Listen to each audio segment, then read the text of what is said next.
YouTuber Komali మరణం పైన అనేక ట్విస్టులు నెలకొన్నాయి. కోమలి మరణించి అంటే తన బలవన్మరణానికి పాల్పడే ముందు రోజు అదే ఫ్లాట్కి వెళ్ళాడు అఖిల్. ఎవరైతే ఇప్పుడు అఖిల్ ప్రధానంగా ఆరోపణలు ఎదుర్కొంటున్నారో అఖిల్ తను ఇటు కోమలితో పాటుగా వేరే ఒక అమ్మాయిని కూడా ప్రేమించాడు. ఈ ఇద్దరి మధ్యలో కోమలి నలిగిపోయింది.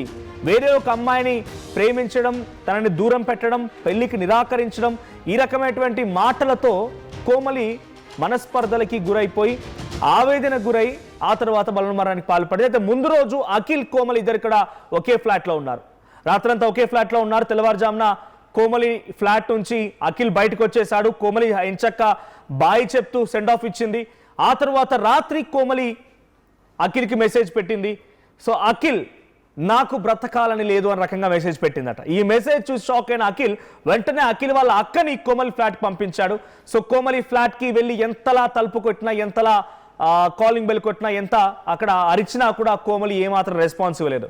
సడన్గా మధ్యాహ్నం 2 పోలీసులు వచ్చారు. అయితే అఖిల్ని ప్రస్తుతానికి పోలీసు అదుపులో తీసుకున్నారు.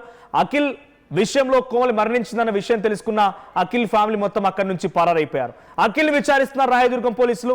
చిత్రపురి కాలనీలో ఈ సంఘటన జరిగింది. ఒక యూట్యూబర్, ఇన్ఫ్లుయెన్సర్, చదువుతున్న అమ్మాయి ఈరోజు ఈ రకంగా బలవన్మరణానికి పాల్పడి చనిపోవడంతో ఒక్కసారిగా షాక్కు గురయ్యారు. చాలా మంది సోషల్ మీడియా తనతో పాటుగా రీల్స్ చేసినటువంటి తోటి యూట్యూబర్లు కానీ లేకపోతే ఇతర అందరూ కూడా పెద్ద ఎత్తున అక్కడికి చేరుకుంటున్నారు.